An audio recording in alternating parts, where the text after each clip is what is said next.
imagine a sort of a business intelligence, a data analyst, employee whose job is to obsess about your business 24/7, identify white space, identify opportunities, and then proactively come to you and say, hey, I've got this brand new idea. I think you should consider X, Y, and Z. But being able to sort of establish that vision, kind of breaking it down in a way that your teams understand and sort of empowering them and getting them to understand that AI and technology is an ally to help you create leverage and give you time back. You now sort of democratize that out to everybody, and then everybody's working towards that vision of bringing that to life. It's incredible. Yeah, I think what's really interesting about one of the things you said is the mindset is, wouldn't it be cool if, right? And if you could start to use your imagination more, I think that's actually going to be the role of most jobs now, is like, what can I think about how to do my job better? Get rid of things that are repetitive or like causing bottlenecks or causing delays, or anything that should be done by a machine is something that I can imagine a way to get there with AI now. Hey everybody, we got a great show for you today. We've got Bryan Cano, who sat with us live at the Whalies in LA just a few weeks ago.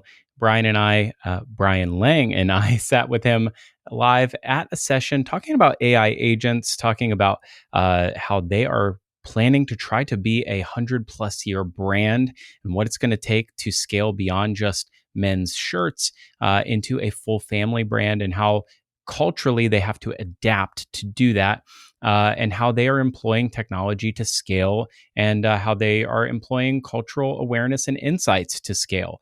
I think that's right in the sweet center of what future commerce is all about. So Bryan Cano is going to come and talk a little bit about how they're doing that at True Classic, and really excited about that. So a triple whale made all of that possible, and it's going to be a fantastic episode here in just a couple minutes.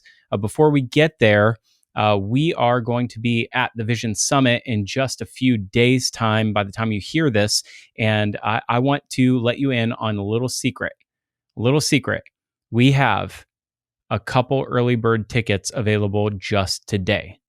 I'm going to give you a scoop on how to get it. You can only get it if you're a Future Commerce Plus member. So if you're a member of Future Commerce Plus, you can still get the early bird discount. The way you get it is drop a line to memberships@futurecommerce.com. If you're an active Future Commerce Plus member, you can still get the early bird discount. So if you want to come to the summit, you want to come to Vision Summit, we got a couple seats left. It's at the MoMA, June 10th. If you're in New York City, it's worth making the trip for if you're not. We have Andrew Huang, who's an incredible YouTube creator. He's a musician, he's an author, and he is going to talk about world building and how he spent 3 years building a spaceship in his backyard to create the most incredible thing called space-time, where he tricked a bunch of people in the world into believing that he went to space on YouTube. It's an incredible story. We're going to have Dami Lee, who's an amazing creator and an architect, and she's going to talk about how architecture brings people together in the world and how optimistic AI might actually create a different type of a problem of how we design cities, and how people actually, centers of commerce in cities, bring people together. What happens in a world where we don't have problems anymore, where cities aren't designed to bring people together? We're going to have new problems, existential ones maybe. And we're going to have all kinds of other sessions. Go check out what the sessions are all about at futurecommerce.com/visions. And if you want the early bird rate, you can still get it if you are a member of Future Commerce Plus, and you get so much more than just discounts to events and discounts on books like Lore. And if you're watching on the YouTube, you see a whole shelf up here of merch and print. All of that is available right now, including incredible learning content, and you get access to our After Dark, like you just heard our movie review of Commerce and the impact of commerce on the movie Sinners from Ryan Coogler. All of that, Future Commerce Plus. But without any further ado, it's going to be an amazing episode. We're going to get into it. Just a fair warning, this was a very rowdy event. That crowd could not be contained. There's a little bit of background noise, but we were we're projecting. I brought my outside voice inside, and we did a little crowd work. I think we got people involved. But without any further ado, we go to our live session at the Whalies in LA just a couple weeks ago with Bryan Cano of True Classic, talking about the future of culture and commerce and AI agents and how they are planning to take their brand beyond 100 years. Let's check it out. All right. Usually we begin our podcast back in 9 years ago, we started Future Commerce. And we had a little banter at the beginning. We'd say, welcome to Future Commerce, the podcast at the intersection of culture and commerce. But we don't do that anymore because who starts podcasts that way anymore? Not me. I guess not. No. But Bryan Cano, welcome to the show. Honored to be here. Thanks for having me. And we're here with a few hundred of our closest friends. Can you guys make some noise? Yeah. Are you guys enjoying the Whalies? Yeah? All right. That was weak. You guys tired a little bit? All right, it's going to be great. We're going to talk AI agents. We're going to talk a little bit about growing up as a brand, and we're going to talk a little bit about how you guys are on your journey to becoming more cultural in your journey. Tell us a little bit about what you're doing today. You've been here at the show. How have you been enjoying the Whalies? Yeah, it's been great. I love attending these because the questions that are often asked and sort of the perspectives that are offered are always challenging, and it always does break sort of your status quo. It's always great to kind of not lose the forest from the trees a little bit and just understand what is going on in the landscape and zoom out. But yeah, I've been with True Classic since October. It's been an absolute journey. It feels like 10 years already, but overall, if you haven't heard about us, we're a men's apparel brand. We recently got a valuation for $850 million, seeking to do $300 million this year, expanding to 20 stores owned and operated. We are in Target, Costco, expanding our wholesale. And so I am in charge of ensuring that we continue to see that growth. Congrats. Showing up in the world, making sure that we're driving growth across our U.S. business, our international business, and across all channels. But it's great to be here. I'm excited to talk about AI. I'll be honest, we ran into each other at breakfast earlier, and there was some exciting little topics about how we can hopefully give you guys some actionable next steps and things that you can start to do to integrate AI into your businesses as well. Show of hands real quick, who's using AI right now? Show of hands, who's using AI and you know what you're doing? Okay, 2. Perfect. Real quick, who's familiar with Future Commerce? 2 people. That's awesome. 3. All right, very cool. I'm gonna introduce you guys real quick. Bryan? Yeah, so Brian Lang, co-founder of Future Commerce. Future Commerce is an emerging media company focused on the intersection of culture and commerce. And we explore these topics through a variety of different means: podcasts, newsletters, reports, and books. This is our latest. It's called Lore. 280 pages of beautiful, curated content, poetry, photo essays, personal reflections, and more, focused on brand storytelling, stories you tell your customers, and the stories they tell back to you and each other, and then how that creates myth, and how the best brands in the world have actually built myths. If you think, whether it's upmarket or downmarket, the brands that have lasted the longest are the ones that have created the best myths. You think of Prada, you think of Clark's, which I'm wearing right now. You think of Walmart. You think of an emerging myth, Costco. True Classic. True Classic. And I think that's the kind of thing that we're talking about here today, is how brands get to that next level, whether it's a story that your customer has and how your brand integrates into their life and their personal legend, if you will, because every person has a story and your brand fits into that story, right?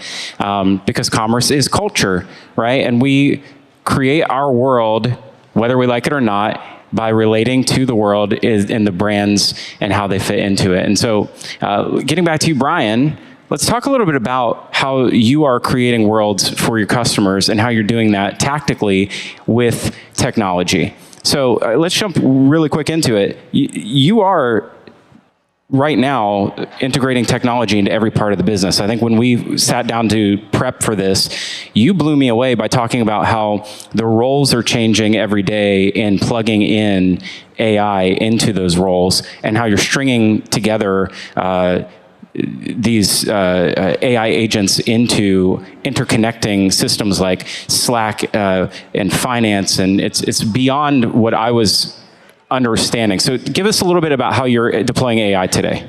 Yeah, absolutely. Look, we're by no means we're like experts, and we're definitely figuring this out as we go along. I think the first step for us is really just mapping out what does the org chart look like. And if you think about AI as sort of an employee or a resource, you can start to see where you might be looking to hire, quote unquote, different AI agents. Something that we do, and this is kind of even before we started to get down this vision path of mapping out an org chart, is like, well, what does AI like actually mean? Like what does it mean to actually leverage AI and use it? You know, the way I think about it, it's three categories. First is generative AI, and this is probably where 90% of people go and gravitate towards when they think about AI. They're thinking about, how do I make an AI video? How do I make an AI ad? How do I write copy and make things with AI? So that's pillar number one. The second pillar is regarding operations. So the sort of mundane, repetitive tasks, the things that you're constantly doing on a daily basis, where yes, you could offload this to an employee, or maybe you find a way to automate it and operationalize that system. And then the last one is regarding insights. It's how do we create, imagine a sort of a business intelligence, a data analyst, employee whose job is to obsess about your business 24/7, identify white space, identify opportunities, and then proactively come to you and say, hey, I've got this brand new idea. I think you should consider X, Y, and Z. And so when you think about AI across those three different categories, you start to zoom out a little bit and you go, wait a second, like, yeah, how do we integrate insights and proactive insights for emails? How do we do that for our ads? How do we do that for the website itself? Then you go into the operations. Well, we're often doing QA checks, quality assurance checks, to make sure that the ads are sending traffic to the right pages, that they have the right offer on them. So yeah, you could have someone manually check that every single hour, or you can find a way to build a system that will check all of your ads, check the URLs, check the UTMs, make sure that the pixel's set up correctly, and it's doing it on an hourly basis and reporting. Everything looks great, thank you, I'll be back in an hour.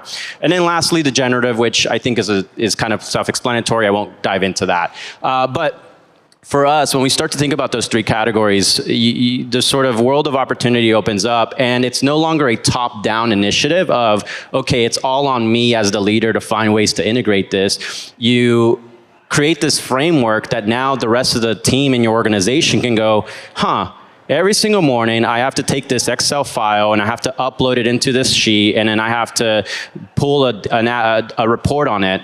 And they might sit back and go, wait, what if you watched a 20-minute YouTube video using Moby or using an AI enablement tool like N8N and Zapier and Asana, and finding ways to integrate and connect it all to Slack. Right now, we do have some Slack bots that are wicked awesome. None of it was built by me. It was sort of this vision and this direction of, hey, wouldn't it be cool if? And then the team kind of took it upon themselves to go and make some of these things happen. To give you some very tactical examples, I've got a guy who is managing my email program, super brilliant. He just obsesses over technology, and he has to do this Monday report. It's a read and react every single Monday. What worked, what didn't work, what are we gonna do about it? And so he's like, well, this kind of sucks that I have to do this every single Monday morning. So what if I found a way to connect all the data of my Klaviyo campaigns and email campaigns into Asana, because we map out all of our campaigns into Asana, and then I used an Asana integration with Slack, but before it goes into Slack, it goes through an AI model that measures all the insights, and it tells us the open rate, the click-through rate by segment, the performance, what worked, what didn't work. And he built that. He built that over the course of a weekend, and now every single Monday morning, we get a report on the last 7 days of our email campaigns, and what worked, what didn't work, what to do next. And that was something that he was doing, and now he doesn't have to do that anymore. He can go and focus on something else. To give another example, I have an incredible creative director, Natalie, who she's like, man, I spend so much time with photography, and like we sometimes don't get the models right, and it sometimes is like, we forgot this one product, this one color came in late, and now we have to go and reset up the entire photo shoot. And she's aware that that costs money and time and energy and effort for her. And so she was thinking, well, what if instead of shooting models, photography, how we normally do it, let's have the models pose in a certain way that we can use as sort of a baseline or a model to feed into AI, so that if I have to shoot a different style or a different color, or I have to change the model, she has all of sort of the baseline photography needed, the right angles to then use to generate new photography. And she's doing that actively. This is like all self-directed. This is entirely self-directed. This is wild. Completely self-directed. And I think that's where, like, in the roles of in leadership roles, you're out to create leverage. So like, if it was on me to build this on my own and say, okay, I need to go and do this, I wouldn't be having this conversation. I'd be like, okay, well, I'm still figuring out the Slack and Asana integration. Sure. But being able to sort of establish that vision, kind of breaking it down in a way that your teams understand, and sort of empowering them and getting them to understand that AI and technology is an ally to help you create leverage and give you time back. You now sort of democratize that out to everybody, and then everybody's working towards that vision of bringing that to life. It's incredible. Yeah, I think what's really interesting about one of the things you said is the mindset is, wouldn't it be cool if, right? And if you could start to use your imagination more, I think that's actually going to be the role of most jobs now, is like, what can I think about how to do my job better? Get rid of things that are repetitive or like causing bottlenecks or causing delays, or anything that should be done by a machine is something that I can imagine a way to get there with AI now. And the father of cybernetics, Norbert Wiener, he was an incredible like thought leader in the 1950s, who perfectly predicted the future of AI, and when we would move from like closed system AIs to open system AIs. He said that actually AI wasn't going to eliminate our jobs. It was going to push our brains to the absolute limits, because what we're going to have to do is it's going to make us use our imagination more than we ever have. It's going to make us more empathetic, right? Like, yes, as humans, we have intuition, and we often obsess over the data. But in a world where you are no longer the person that's obsessing over the data, you have sort of this counterpart that's obsessing over the data on your behalf. You now have the time to lead with more empathy and really think about that customer and think about like, what stage of their life are they in? And this goes back to culture, thinking about how do we reinvent or change or disrupt the status quo, and it does enable you as a marketing leader or as an organization, as a brand, to be more empathetic to your customers and get sort of tap into what they're going through, the challenges they're going through, since you no longer are like zoning in on the data. And I think that's sort of an issue that a lot of performance marketers struggle with, is we often get tunnel vision. We often obsess over data so much, and we create this self-fulfilling prophecy of like, this works, do more of it, keep doing more of it, keep doing more of it, and you just overlook everything because you're just obsessing over the data. So I think this is a way for us to go back to human-centric marketing, thinking about, again, where is culture? How do I define culture? How do I change it? And how do I mold it to be something that allows my business and my category to grow? So this is such a key insight. When I did strategy for 10 years at a big consulting firm, and we would sit down with the world's largest brands. Jeff Bezos very famously said, "There's very few companies in this world that last for 100 years plus." Right? What are they? Does anyone know? It's like beer brands, Clark's. Right? And maybe a couple shoe brands, and that's it. So there's a time for everything, and very few things last for centuries. And so in the context of that quote, Jeff Bezos was saying, like, everything sort of expires. And when you sit with a company like AB InBev, when they're thinking about how they last for a century plus, the way that they think about it is they get on a whiteboard and they draw a big triangle. And we would sit down with them, and the way that they think about this in terms of the plentitude of where they put all of their effort is a big pyramid, and at the bottom of the pyramid is tactics. So the basis on which they build the business is the very bottom of the pyramid is tactics. So we all focus on tactics, and I know that that's what we all do in this room. Up from there is strategy, okay? So we have a lot of strategies that ladder into tactics, but what nobody spends enough time on is understanding the goals that drive the strategies. And everybody seems to focus on one goal, which is driving revenue. But there's many goals in a business, right? And there's many goals that drive other things other than revenue. And so when you understand the plentitude of goals, and you understand that there are many goals, people have career goals, people have other motivations that are other than just revenue goals, you start to understand that the thing that's upstream of goals is vision. And there can really only be one singular vision in an organization. And often when a founder leaves an organization, that's when the corporation lacks vision. That's when things go awry. And this is what happens that's why businesses tend to not last longer than a century. So when you're thinking about this, when you're trying to become cultural, you have to have a vision that outlasts beyond what got you to the 50 or 100 million mark, right? How does a company like True Classic now become more visionary that expands beyond the category that you're in at the moment? Especially with the way that you sort of formed.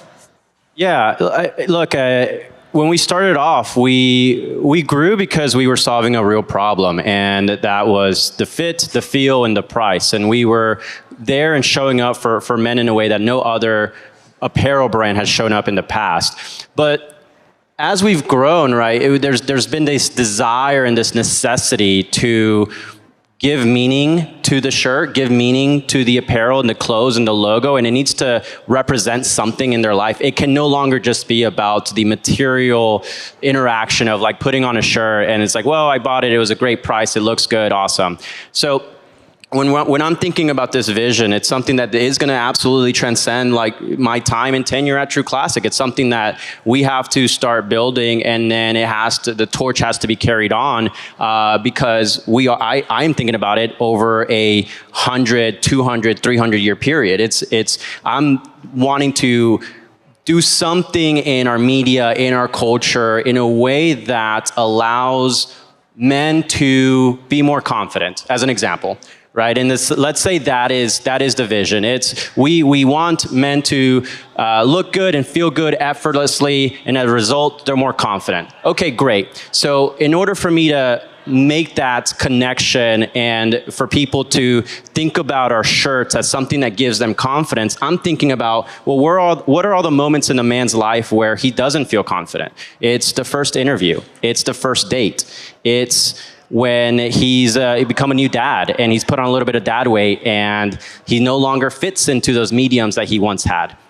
And so for me, I'm thinking about those moments and I'm now trying to evaluate, okay, if that's the vision and that's what I'm after, how do I start creating policies and behavior in the organization that show up for men in that way? And that could be through, let's say, a perfect fit guarantee, lifetime guarantee, where if you start off with us wearing a small or a medium and you gain weight and you go up to a large, extra large, and you're able to increase the size, you're able to trade it in for a new size. And let's say you work out again and you get back in shape, you're able to downsize again, right? So little things like that where I want the brand to show up and sort of have a significance beyond just the material and the physical aspect of the product is where my head is at. One of the things that I am exploring, and it's is the fact that we're launching a women's and kids line. And so while I originally started off thinking about the guy and his confidence, now I'm thinking about, well, how do I show up for the entire family? And how do I maybe show up at an early stage in a kid's life where maybe they're dealing with bullying, or maybe they're dealing with just uncertainty in the world. There's so much, the world is out there, it's so big. And so this is not something that will represent itself in a Facebook ad or a YouTube ad or a TV ad. It's going to be something that's boots on the ground, engagement and interaction at daycares, at schools, in sports teams, maybe even creating our own little league, right? And like doing something that is kind of like the Boys and Girls Club of America, doing our own version of that to help the family and help children, and then sort of be that staple and that sort of nostalgic memory that as that kid gets older, right, and he's going to sway from the brand, he's going to go and or she are going to go and try different brands and products, but there's always going to be that memory in their 30s or 40s where they're going to go, you know what, there's sort of this nostalgic feeling about True Classic. I remember when I was 10 years old and I used to play baseball at the True Classic League, and you know, that just, there's this sort of nostalgic memory and sort of connection, emotional connection. So those are the things that my mind goes to, and it's all like really rough around the edges. I am really like giving you guys a peek into my mind here as I'm defining this, but this is sort of the next level of thinking for a brand like ours, where we want this to go beyond that sort of the revenue for this year or the revenue for next year or the next store that we open or the next distribution channel. We want to be the next Apple. And just how Apple made technology very accessible for people, right? We want to do the same thing for clothing and for style and for confidence. We want it to be effortless, and there should be sort of this pride and sort of it should be well received by the family now that as we continue to expand into new product lines. That's super interesting. Yeah, I was thinking, as you said, Apple, what are some other brands you're looking up to that you see doing exactly what you're talking about in the world today? Building out an ecosystem and then having that product sort of actually be a natural part of the ecosystem they've already built. Yeah, I mean, I think Apple's been the best, and so they are the shining example that immediately comes to mind. Other brands could be Coca-Cola, right? Like Coca-Cola did an incredible job at selling you this sort of the Christmas vibe. Everybody remembers the Christmas commercials, and it has nothing to do with soda. But you remember that ad, you remember the polar bears, so you remember all of these memories of you when you're growing up, and it's very nostalgic. Now, what the issue with a Coca-Cola is that culture has shifted. Now we're all about wellness. So what does Coke have to do? Well, they need to go and acquire a bunch of other brands that can continue to tap into a new category as they see a decrease in soda and pop sales. Another great example that's a bit similar, and I think is sort of at a leading edge and could really take advantage of the shift in culture to health and wellness as a priority, is Red Bull. Red Bull is a media company. When you look at all the marketing that Red Bull does, none of it has to do with the product. They are in there showing you the lifestyle. They're there to inspire you. All of the sort of cultural shifts that Red Bull has done in the past 20 years have been through highlighting just the beauty and athleticism of human nature and the boldness of that. And none of that has to do with selling energy drinks, but they've created a sort of a distinction, or they've a connection, if you will, between that sort of bold, exciting, adrenaline-pumping activity and media that we love to watch, like the guy that jumped out of the stratosphere and like skydived from space. That's insane. That is a cultural moment where people were like, whoa, humans are incredible. But it has nothing to do with Red Bull. And I think those are the types of examples that when you get to 200, 300, 500 million, and you're thinking, okay, I need to develop a brand, and I need to develop a brand that is going to withstand time, and it's going to outlive me, and it's going to be in 100 years or 200 years that next Apple, that next Red Bull. I think those are the sort of questions and sort of thought exercises that you do need to run through and see, okay, where are there good examples of this now? Red Bull is such a great example because that's the kind of product that could have just been a flash in the pan. It could have just been a one and done, oh wow, that was really cool, I remember that from my childhood. But instead what they did was made it about more than the product. And I think that's exactly right. We often say that if you can shape what people buy, right? If you can change what people buy, then you can change what people think, right? Which means we can change the future. And I think that's kind of what Red Bull did. I mean, if you look at the rise of extreme sport, really, it came out of nowhere in the early 90s, and a lot of that's really linked back to, you know, the rise of X Games and other things. It's like the rise of energy drinks. It all comes in category creation, and it all emerges around the same time with that, with the emergence of that brand. I think we have to look at those types with that sort of experiential marketing and that sort of an angle around culture creation. And that's where you have to be really in tune with counterculture and with subculture. And this is why we talk about what we talk about so much on Future Commerce, and it's why we write books like Lore, is because, you know, when we're talking about, you know, the subculture of van life, or we're talking about the subculture of, you know, the folks in, I don't know, the come and go gas station cultures who, you know, take selfies of themselves drinking soda every day. You know, these sort of like weird countercultures and subcultures, there are people in this world who have very interesting niches, who also care about social movements too, and the way that they take up space and the way that your brand interacts with them and engages with them, you know, the way that you understand them and relate to them is every bit as important as the way that Red Bull does too.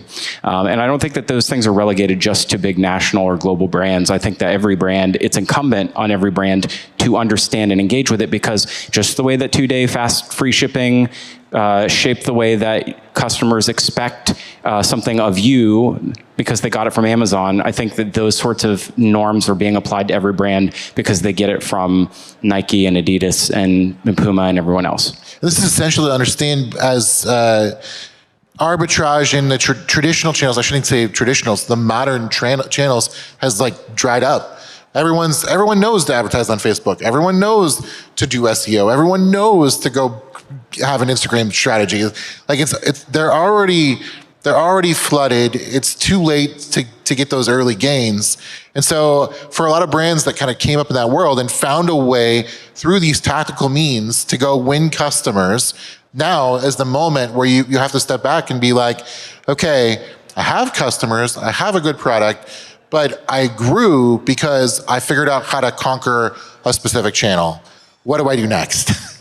And through this entire process, like talking to you guys and talking about culture, this thought came to mind. And it's all of us in this room, in one way or another, are tapping into culture, and you're doing something. And it's what's different though is sort of the magnitude at which you do it.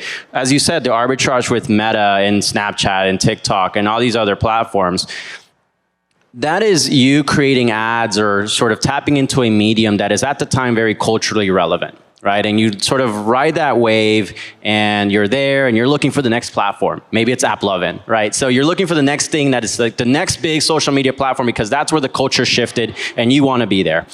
But then you start to go up a little bit because you grow, you get to 50 million in revenue, you get to 100 million in revenue, and now the magnitude in which you start to tap into culture changes.